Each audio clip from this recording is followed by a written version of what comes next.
నమస్తే. This is శౌర్య. అమ్మమ్మ వయసులో గర్భం దాల్చిన బామ్మ. పుట్టిన చిన్నారిని ఏం జేసింది అసలు? ఆహ్, ఇది వినడానికి చాలా బాధాకరంగా అనిపిచ్చింది. అసలు ఆ వయసులో మరి ఆవిడ ఎందుకట్లా జేయాల్సొచ్చింది? రీజన్స్ ఏంటి? అసలు ఎక్కడ జరిగింది ఈ విషయం అంతా? ఇవన్నీ డీటెయిల్‌గా మాట్లాడదాం. మనతో పాటు సీనియర్ జర్నలిస్ట్ దాము బాలాజీ గారు. సార్ నమస్తే సార్. నమస్తే అండి. సార్ చెప్పండి సార్. అంటే వినగానే కాస్త ఆశ్చర్యంగా అనిపించింది. అంటే అమ్మమ్మ వయసంటే ఇప్పుడు సాధారణంగా 60 ఏళ్ళకి, 50 ఏళ్ళు, 60 ఏళ్ళ మధ్యలో గూడా చాలా మంది సంతానం లేని వాళ్ళు పిల్లల్ని కంటూ ఉన్నారు. చాలా ట్రయల్స్ చేసి. 100లో ఒకరిద్దరు అనుకోండి. బట్ ఈ కేస్ కొంచెం ఆ! డిఫరెంట్‌గా ఉంది. దాని గురించి చెప్పండి సార్. అసలు ఎక్కడ జరిగింది ఏంటి? ముందుగా అసలు సంఘటన ఎలా జరిగింది, ఏంటి అనేది చెప్పుకొని దాని తర్వాత నా విశ్లేషణ చెప్తాను. హ్మ్. ఇది యాక్చువల్‌గా టైటిల్స్ చూస్తే 'అమ్మమ్మ వయసులో ఆగని కామ కోరికలు, గర్భం దాల్చి పసికందుని నీళ్ళల్లో పారేసింది' అని రాస్తున్నారు. ఒకటి దీంట్లో 2 అంశాలున్నాయి. ఒకటి ఏ ఏజ్ వరకు కామ కోరికలు ఉంటే తప్పు హ్మ్. లేదా? ఉండొచ్చా అసలు? ఎలా ఉంటాయి? అనేది ఒక అంశం. రెండో అంశం అటువంటి ఏజ్‌లో అంటే కొద్దిగా ఎల్డర్లీ ప్రెగ్నెన్సీ అంటారు. ఏజ్ అయినాక అంటే 50 ఏళ్ళు, 60 ఏళ్లలో ప్రెగ్నెన్సీ అనేది ఆహ్, వస్తే ఏం చేయాలి? ఆహ్, దాన్ని మనోళ్ళు ఎలా డీల్ చేస్తున్నారు? అనే దానికి ఈ ఎపిసోడ్ మనకి చాలా విషయాల్ని నేర్పిస్తుంది. నేర్పిస్తుంది. So, yes. ఇది హుస్నాబాద్‌లో జరిగిందిది. ఏసనాయక్ తాండా అంటే వీళ్ళు ట్రైబల్ పీపుల్. బానోతు లక్ష్మి ఆమె పేరు. రాజు భర్త పేరు. ఈ బానోతు లక్ష్మికి మన మీడియా ఎలా ఉంటదంటే, సెన్సేషనలిజం మీద ఉండే ఇంట్రెస్టు డీటెయిల్స్ మీద ఉండదు. హ్మ్. సో, అలాగా ఆమెకెంత వయసో ఇప్పటి వరకు నేను చాలా పేపర్‌లు చూసాను. ఒక్కడు కూడా రాయడు. ఆమె హ్మ్. బామ్మని రాస్తారు గానీ, ఆమె మొఖం చూడలేదు మనం. ఆమెకు బామ్మని రాస్తారు. ఆమె వయసెంత అనేది తెలీదు. మొత్తానికి ఆమెకి ఒక 50 ఏళ్ళు దాటైతే ఉండే అవకాశం ఉంది. వీళ్ళ చెప్తున్న దాని ప్రకారం. ఎందుకంటే 40 ఏళ్ళలోని బామ్మ అనరు గదా! అవును. కాబట్టి 50 60 మధ్యలో ఆమె ఉండొచ్చు. హ్మ్. అలాగే వాళ్ళ హస్బెండ్. ఆమె కామ కోరికలు ఎక్కువైపోయి ఎవరితోనూ పడుకోలేదు. వాళ్ళ హస్బెండ్‌తోనే కామ కోరికలు తీర్చుకుంది. హ్మ్. సో, దీనివల్ల ఆమెకి ప్రెగ్నెన్సీ వచ్చింది. అంటే వాళ్ళకి నాలెడ్జ్ లేకపోవడం, అంటే కాంట్రాసెప్టివ్ మెథడ్స్ ఫాలో కావాల్సిన అవసరం గాని, లేకపోతే ఎలా ఫాలో కావాలి ఏంటి నాలెడ్జ్ లేకపోవడంతో వాళ్ళేం చేశారంటే ప్రెగ్నెన్సీ వచ్చిన తర్వాత ఇమ్మీడియేట్‌గా దాన్ని అబార్షన్ చేయించుకుందామని లోకల్‌గా ఉండే వంశీ అనే ఒక ఆర్ఎంపీ డాక్టర్‌ని కలిసారు. హ్మ్. ఆర్ఎంపీ డాక్టరు కొన్ని టాబ్లెట్లు ఇచ్చాడు ఆమెకు. ఇట్లా టాబ్లెట్‌లేసుకోండి ప్రెగ్నెన్సీ పోతుంది, అబార్షన్ అయిపోతుందని చెప్పాడు. వాళ్ళు మరి ఆయన చెప్పింది ఫాలో కాలేదా? లేకపోతే ఫాలో అయినా కూడా ఆ టాబ్లెట్లు పనిచేయలేదా తెలీదు. మొత్తానికి ఆమెకి ఆహ్, సజీవంగా బిడ్డ పుట్టేసాడు. సో, సజీవంగా పుట్టడంతో వాళ్ళకి ఇప్పుడు కంగారు మొదలైంది. అంటే సమాజం ఏమనుకుంటది ఈ వయసులో బిడ్డ పుడితే? అందరూ ఎగతాళి చేస్తారేమో! ఇప్పుడు ఈ వయసులో మనం బిడ్డని ఎలా పెంచాలి? మనం ఈ బిడ్డ పెద్దయ్యే లోపల మనం ఇంకా ఏజ్ అయిపోయి బతుకుతామో లేదో, హ్మ్. అప్పుడు బిడ్డ పరిస్థితి ఏంటి? ఇవన్నీ వాళ్ళు ఆలోచించుకొని బిడ్డని చంపేద్దామని డిసైడ్ అయ్యి వితిన్ 24 అవర్స్‌లో పుట్టగానే అంటే కొన్ని గంటల్లోనే వాళ్ళు పక్కనే వాళ్ళ కాలువ ఒకటి పారుతూ ఉంటది. పెద్ద కాలువ. ఆ కాలువలో విసిరేశారు. ఆ అయ్యయ్యో! కాలువలో బిడ్డ ము పడి మునిగి చనిపోయింది. సో, ఆహ్, దాని తర్వాత అక్కడ ఉన్న వాళ్ళెవరో చూసి పంచాయతీ కార్యదర్శికి ఈ విషయాన్ని తీసుకొచ్చారు. ఇలాగ ఒక బిడ్డ చిన్న బిడ్డ పుట్టిన బిడ్డని నీళ్ళల్లో ఎసేశారు హ్మ్. అని చెప్పారు. దాంతో పంచాయతీ కార్యదర్శి పోలీసులకి కంప్లెయింట్ ఇచ్చాడు. సో, పోలీసులు వచ్చి పరిశీలించి దీన్ని ఎవరు చేశారు ఏంటి విచారిస్తే ఈ భానుత లక్ష్మి రాజుని ఈ పని చేశారని తేల్చింది. సో, హ్మ్. దాంతో వాళ్ళిద్దరిని కూడా అరెస్ట్ చేసి రిమాండ్‌కి పెట్టారిప్పుడు. సో, వాళ్ళిద్దరూ జైల్‌లో ఉన్నారు. నిజానికి మామూలుగా చూసుకున్నప్పుడు భార్యాభర్తల మధ్య ఏ వయసు వరకు చేసుకోవాలనేది రూల్ ఏం లేదు సమాజంలో. రెండోదేందంటే అదేమీ అన్యాయం గూడా కాదు. అది ఫిజికల్ హెల్త్ మీద తర్వాత హార్మోన్స్ లెవెల్స్ మీద ముఖ్యంగా మగవాళ్ళైతే టెస్టోస్టెరాన్ తర్వాత ఆడవాళ్ళైతే ఈస్ట్రోజన్, ఆండ్రోజన్ వీటి మీద డిపెండ్ అయి ఉంటది. అలాగే రిలేషన్‌షిప్ క్వాలిటీ వాళ్ళిద్దరి మధ్య ఉన్న రిలేషన్‌షిప్ క్వాలిటీ మీద డిపెండ్ అయి ఉంటది. ఎమోషనల్ ఇంటిమసీ మీద డిపెండ్ అయి ఉంటది. అట్లాగే సైకలాజికల్ ఫ్యాక్టర్స్ కూడా పనిచేస్తాయి.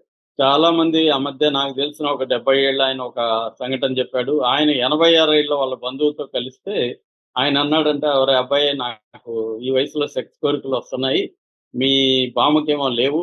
నేనేం చేయాలంటే ఇతను అన్నాడంట, "నువ్వు చాలా ఆరోగ్యంగా ఉన్నట్టు, నువ్వేమి టెన్షన్ పడకు. నీకు వస్తున్నాయంట ఈ వయసులో ఆరోగ్యంగా ఉన్నట్టు" అని. అంటే ఆహ్, ఆరోగ్యంగా ఉంటేనే వస్తాయి. లేకపోతే ఫిజికల్‌గా, మెంటల్‌గా ఆరోగ్యంగా లేకపోతే రావు అనే దానికి అదో ఎగ్జాంపుల్. ఇది ఇప్పుడు రెండోది మనకి లైఫ్ ఎక్స్‌పెక్టెన్సీ అనేది ఇండియాలో గూడా 72 ఏళ్ళు మగవాళ్ళలో, ఆడవాళ్ళలో 74 ఏళ్ళు లైఫ్ ఎక్స్‌పెక్టెన్సీ పెరిగింది. అట్లాగే మనకి ఫుడ్ గాని ఈ మధ్య కాలంలో మన కాన్షియస్‌నెస్ పెరిగింది. అందువల్ల ఫిజికల్ ఫిట్‌నెస్, ఆరోగ్యం, ఫుడ్డు, మనం తీసుకునే ఫుడ్ కూడా మన కోరికల మీద ప్రభావం చూపిస్తుంది. ఇవన్నీ కారణాల వల్ల ఎక్కువ ఏజ్ అయినా కూడా కోరికలుంటాయి. భార్యాభర్తలు ఆమేమో ఎక్కడో పోయి ఏమి చేయలేదు. సో, అక్కడి వరకేమీ తప్పు లేదు. కానీ ఇక్కడ ఎక్కడ ప్రాబ్లమ్ వస్తుందంటే, ప్రెగ్నెన్సీ వస్తే ఎలాగా అన్న ఆలోచన వాళ్ళకి లేకపోవడం. వచ్చినప్పుడు దాన్ని త్వరగా తొలగించుకోవడానికి వాళ్ళు ప్రాపర్‌గా ట్రై చేయకపోవడం. ఇక్కడేందంటే మనకి ఇండియాలో medical termination of pregnancy act ఉంది ఇండియాలో.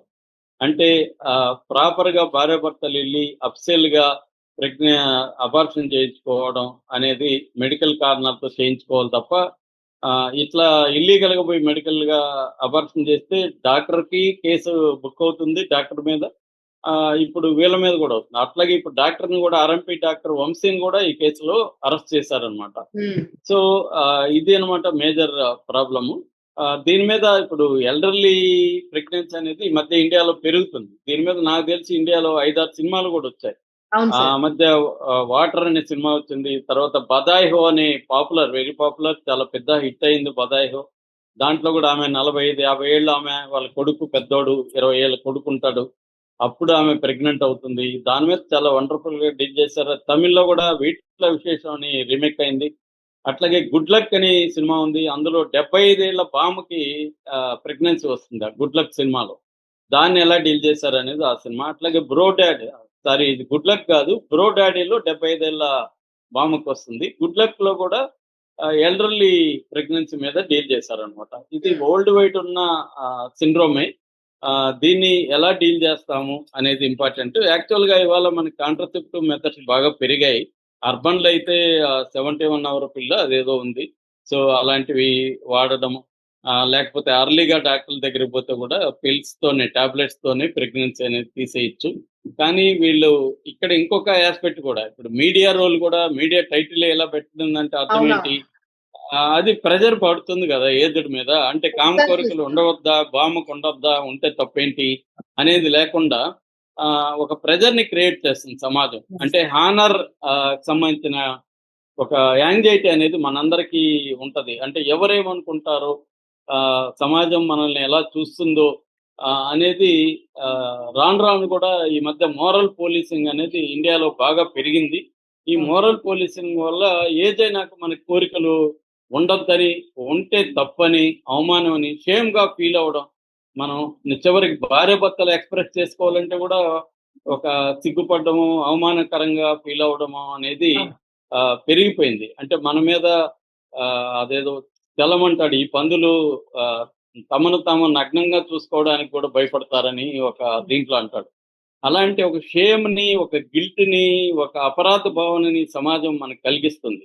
హ్మ్. సో, నిజానికి దీన్ని ఎడ్యుకేట్ చేయాలి. అంటే ఇక్కడ సెక్స్ తప్పు కాదు. అట్ ఎనీ ఏజ్ అది వాళ్ళ ఇష్టము. కోరికలు తప్పు కాదు. దాన్ని తీర్చుకునే లీగల్ పద్ధతిలో తీర్చుకోవడం కూడా తప్పు కాదు. అయితే ప్రెగ్నెన్సీ వస్తే ఏం చేయాలి అనేది ముందస్తు ప్లాన్ ఉండాలి. హ్మ్. వచ్చినాక ఇమ్మీడియేట్‌గా దాన్ని ఎలా తొలగించుకోవాలనేది, ఒక లీగల్‌గా ఎట్లా వెళ్ళాలి అనే దానికి ప్లాన్ ఉండాలి. అవి లేకపోవడం, ఆ కైండ్ ఆఫ్ అవేర్‌నెస్ వీళ్ళకి లేకపోవడం అనేది ప్రధాన కారణంగా మనం చూడాలి.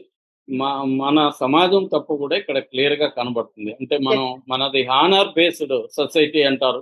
అంటే మనం హానర్ మీదనే ఈ సమాజాలు బతుకుతుంటాయి. పరువు మీదనే బతుకుతుంటాయి. ఈ పరువు వల్లనే అనేక మంది జీవితాలు అతలాకుతలం అయిపోతుంటాయి. అందుకని దీంట్లో ప్రధానంగా సమాజం యొక్క ఒత్తిడి వల్లనే వీళ్ళిద్దరూ పెంచుకోలేకపోయారు. Number 1 reason. నంబర్ అవును. 2 రీజన్ ఆర్థిక పరిస్థితులు. ఇవాళ ఒకప్పుడేంటి 10 మంది బిడ్డలను కూడా సునాయాసంగా పెంచేసేవాళ్ళు. అవును. ఇవాళ ఒక బిడ్డని పెంచడం కూడా వెరీ వెరీ డిఫికల్ట్ అయిపోతుంది. సో, కాబట్టి మనం పెంచలేము అన్న ఒక భయంతో వాళ్ళు చేశారు.